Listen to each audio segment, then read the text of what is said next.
Hey, this is John Lee Dumas, the founder and host of Entrepreneurs on Fire. And if you're wanting to learn how to embrace change and navigate through disruption as a leader, then listen to the Leadership is Changing podcast with my good friend, Denis Gianoutsos. He's prepared to ignite.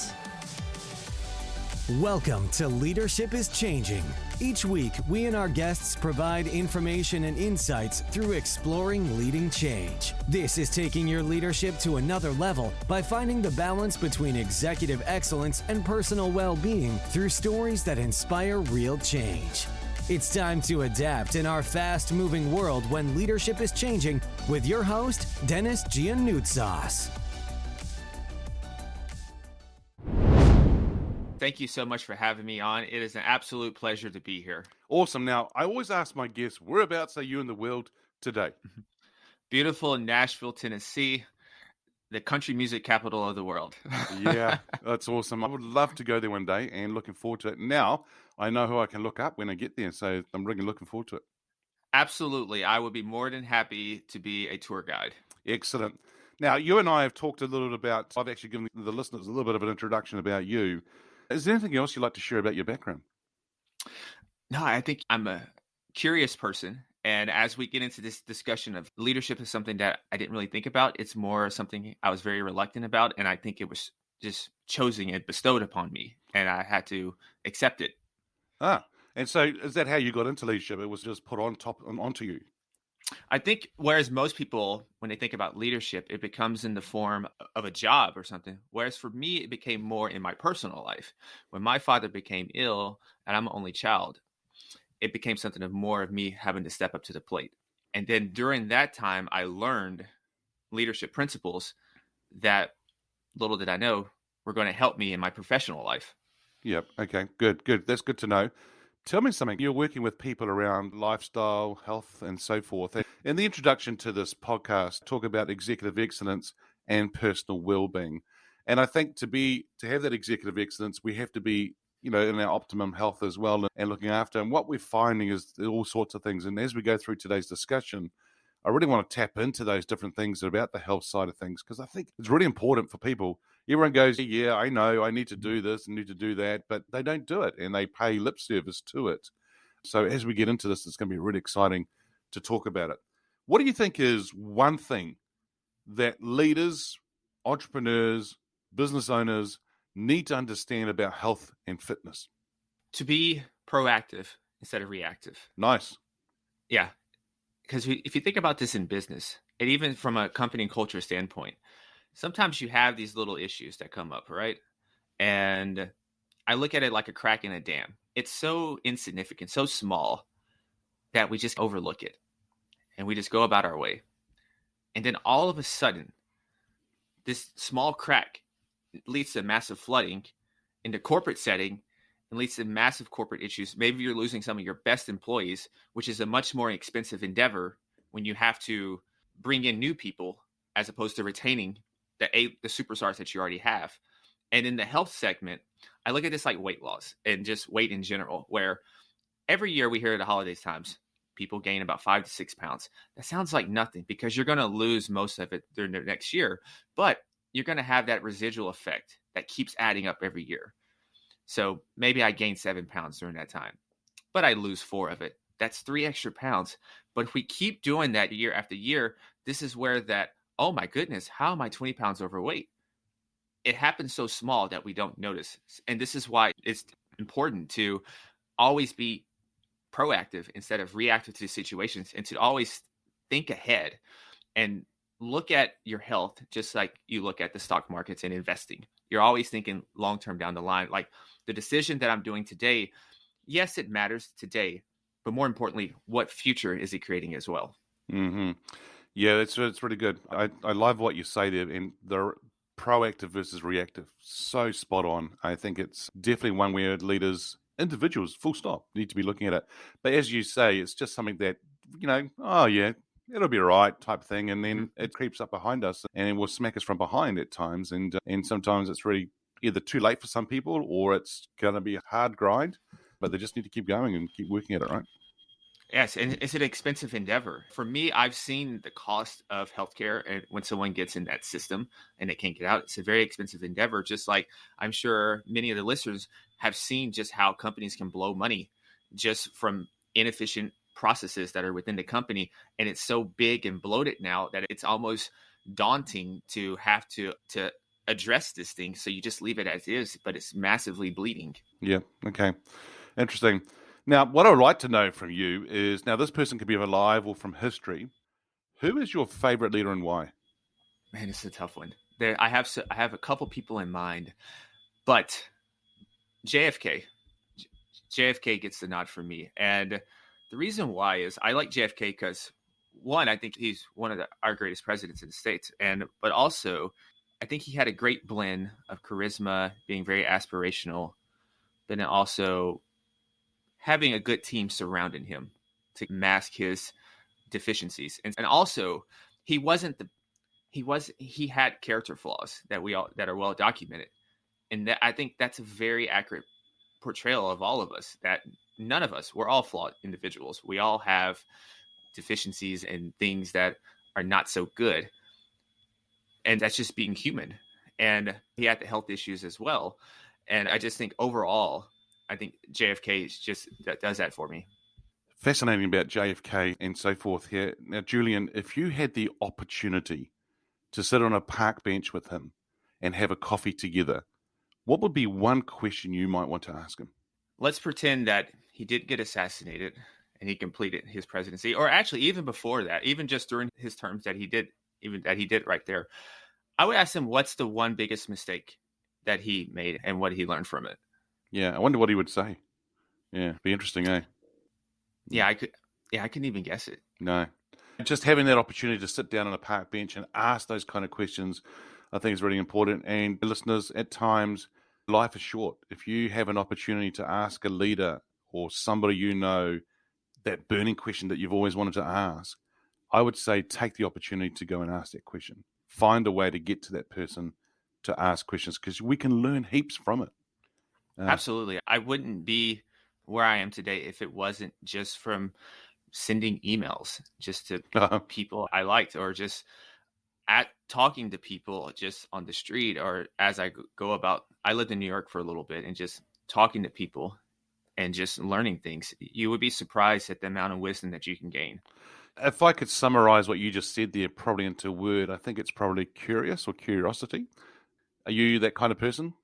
Absolutely. I think curiosity is my driving force. A lot of things within the health firm right now, with being interested in genetic testing and different biometric technologies and any sort of new interventions and things that are being added, stems from curiosity of just how can we increase this potential, this threshold of what we call life. Yeah. And Julian, that's something I talk to leaders about, is the fact that if we are curious and we are finding out more and we're learning more about things, that will make us an even better leader. And I think even in the health industry side of things too, that as a leader perspective, we are curious about the health side and our fitness and our exercise. Exercise is the vehicle to help us to get fit. But if we're learning about, that's going to make us a better leader. Absolutely. Because if you think about this, our health is, I always think of it as like the head of the octopus. And then these other different facets of life are those tentacles. But that head is the middle, the central thing that has those things that are governing it. So if that head is going to have a decrease or not functioning properly, then those other facets of life are not going to function properly. And so when we look at leadership, when we think of great leaders are charismatic, great leaders make sound decisions, great leaders are logical most of the time, but they have a bit of emotion as well. And so even if we just name those few things right there, and also just how they control their words and their verbiage, their cognition as well, something simple as sleep has a big effect on that. Steve, massive welcome to you. Thank you very much for having me, mate. It's great to be on. I've just finished dinner, ran downstairs because we've got this one where I think pretty much exactly the opposite time zones at the minute. Yeah, whereabouts are you in the world today? So I'm living in the very north of Bavaria. I'm about 5-10 kilometers from the old east-west German border, and been here for about 7 years here. I had 1 year in Berlin, But yeah, just been living in Europe and traveling around. Came for a 2-month holiday and I'm still here. 2-month holiday, wow. And I can imagine the listeners right now going, wait a sec, his accent sounds like he's Australian, is that correct? Absolutely, yeah. So, no, grew up in Australia. I'm from a tiny town, from a dairy farm, a couple of hours north of Brisbane, and spent probably a good 10 years in Brisbane at university, and then met my wife, and then we had a house there for a while, and like I said, then we packed up and moved over to Europe for 2 months, and then turned into 6 months, 1 year, and we're still here. Wow. And so I've given the listeners a little bit of an introduction to you. You're a professional freestyle motocross rider since 2004. Tell us more about your background. Yeah, like I said, I grew up on a dairy farm, so motorbikes were just part of life. Got to chase the cows and get them in and milk the cows every day. And that was the reason why I didn't end up go racing. All I wanted to do was race motocross. There was a local motocross down at Dundarren. I used to go and watch the Australian motocross championships there. Always wanted to do it, but the cows have to be milked morning and night every day. So Dad said there was no chance to go, no chance, one, to buy a bike, and two, he definitely wasn't going to drive me there. So I just built jumps on the farm, and those jumps got bigger and bigger, and watched movies like The Crusty Demons of Dirt and things like that, where this explosion of this culture of action sports. And that was, mid-90s when that all came out, when I was a kid, and it just got bigger and better, and turned into a career somehow. Yeah. And I understand that you do athlete events and marketing manager at Freestyle Motocross World Championship, and also you're an athlete manager at Invert Management. Tell us more about that. Yeah, it's funny. It's good that you've got this leadership podcast. So I left high school. My dad always said, go get an education because there's no money on the farm. That is absolutely for certain. And I wanted to do a few different things, but I wanted to be a physio. I couldn't really do that just the way the school system was. I had to be in the top 1%, and that wasn't happening. So I backdoored a little bit. I did one advanced diploma in remedial therapies to go into physio, and I realised at the end of that I was not interested in it. I was too sore to stand around. I didn't even have an interest anyway. And then Dad said, you've got 3 options then. You get a job in what you've just learned. No. You come back and milk cows for the rest of your life. No. Or 3, you go back to university. Good idea. So then I thought, how do I want to live my life? That was the question I had the second time. When you leave school, it's like, what do I want to be? And nobody, unless you really know, most people don't actually know. And then I thought, how do I want to live my life? And I figured I'll have a lot of broken bones. It's hot in Australia all the time, especially in Brisbane. And I thought, when I'm 40 and I've got arthritis, all I will want to do is just sit down in an air-conditioned office. And I thought, who does that? Business people. And that was it. I went and did a business degree. But I didn't know what I was going to do in that business degree. I had no idea. And in that first year of university, you do, I think it was 8 different subjects, and then you choose your majors after that. And marketing, that was pretty easy. I went into the marketing lecture. It was pretty fun. It was like the fun part of business. Fine. So I chose that one. And I chose management. I don't know why. There was something about management that, I don't know, just tickled my fancy just that little bit. So I did the education and I enjoyed it, but I was not interested in working at all. I figured by the time I'd done 6.5, 7 years of university, I really wanted to ride my motorbike. And I thought, if I could live that long, like a university bum with not an awful lot of money, and you know what it's like to live university. So I thought, I'll try ride my motorbike for a living, and I'll give myself 1 year. If I've done it for 6.5, I can do one more and actually enjoy it. And it worked out. From there, it was a couple of years down the line, things worked out very well. And a good friend of mine said to me one day, well, he said to me a lot actually, why don't I use those bloody degrees and diplomas that I'd spent 6.5 years on? And I thought, I'm not interested, because riding's a full-time job. You've got to train, you've got to ride, you've got to compete, you've got to perform, everything that goes around it. And then in the end, I decided to do athlete management with 2 of the best. I didn't know at the time, and they didn't either. They would become 2 of the best riders in the world who were actually my friends as well. It was just luck. that it all fell into place. So that's how I got into the management side with athletes, and that's where I created my business in management. I managed to convince my wife to quit her job and her career to come and work with me and take all of the paperwork duties off of my desk so I could continue to ride and still continue to manage them, but then she would take over all the bits that I just had no time for. And so that was how invert management started. Yeah. The World Championships, I rode an event at the World Championships. I was doing their TV. I was a judge. I was helping them with their marketing. I was helping with their press releases because it's a German company, but they're doing World Championships. So I was reading their press releases as a fan, as a rider, and as somebody who speaks English as a first language. And so I just jumped in and gave them a hand. And fast forward 15 years, I had a great career, loved it. I loved performing all around the world, but I had a big crash. And the two owners of this event series, Night of the Jumps, it's called, who I had worked for and the reason I'd lived here now in Europe, they asked me if I'd like to work for them. And I said no. I said, thank you very much. It would be a dream job in 10 years' time, but I'm a rider. 6 months went down the line. I was still trying to learn to walk, and they asked me again if I'd like to work. And I said, thank you. Really appreciate the offer, but maybe in 10 years. And after 1 year, I finally learned to walk again, but I realized I probably wasn't riding professionally anymore. Yeah. So when they asked me the third time, I didn't let that opportunity go this time. I thought they're not going to ask again. Yes, I will join. And it is a dream job, but it came 10 years earlier than I expected. Wow. And tell me, when you say learn to walk again, was that through the accident you had and then you had to physically learn how to walk again? Yeah.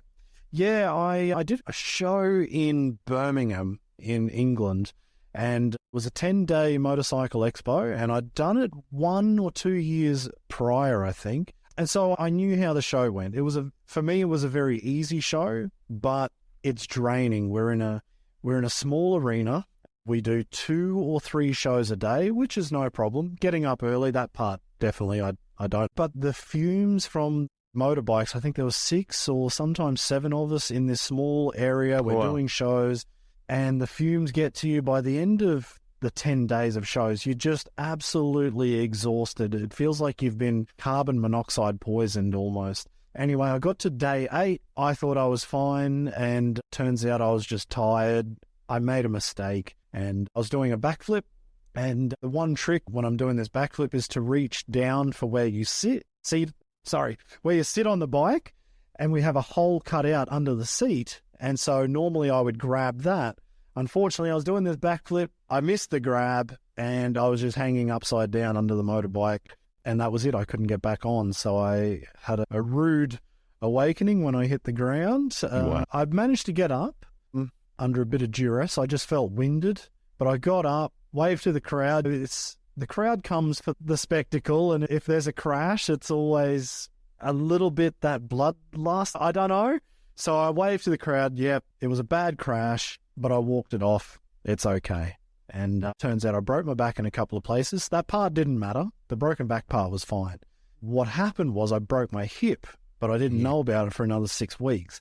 So I walked on broken hip, which was just absolute agony, but they kept telling me it was fine. So I thought I was fine. I was about to come back. I was supposed to ride in 8 weeks, and I could barely even stand up. And I thought I was 2 weeks before this next tour to go back to England. And I was considering, do I get somebody to kickstart the bike? If somebody can start the bike, I can physically sit on it, and I could probably do a flip. I could probably do a couple of small tricks. It'll be enough. It'll be fine. I can get the job done. Anyway, I found out I'd broken my hip, and then that spiraled into finding out how bad the injury really was. And so I had an experimental surgery, thankfully finding a great surgeon in Germany. And so, yeah, I had to learn how to walk again. It took me about a year. So wow. Yeah. So that's what I mean. I was never planning to do what I do now. That was not on the cards. This came a lot faster than I thought. Yeah. And I think that's actually pretty true for our listeners. Just look, you may not think, some people might be thinking, I need to prepare for something, or I'm not ready yet. And I don't think we are ever going to be ready for anything. No, Exactly. And I'd say that's the best gift that I have out of doing what I did. I think anybody who does any extreme sport or action sport, even if you go mountain bike riding or rock climbing or skydiving, where you have to face your mortality, and I had to do it every day, you don't take things for granted because anything can happen at any time. And I always prepared for that, but being prepared for it and going through it are still two very different things. Thank you for listening to this episode of Leadership is Changing with your host, Denis Gianoutsos. Each week, we and our guests provide information and insights through exploring leading change, inspiring executives and leaders to adapt and lead a bigger game in a fast-moving world.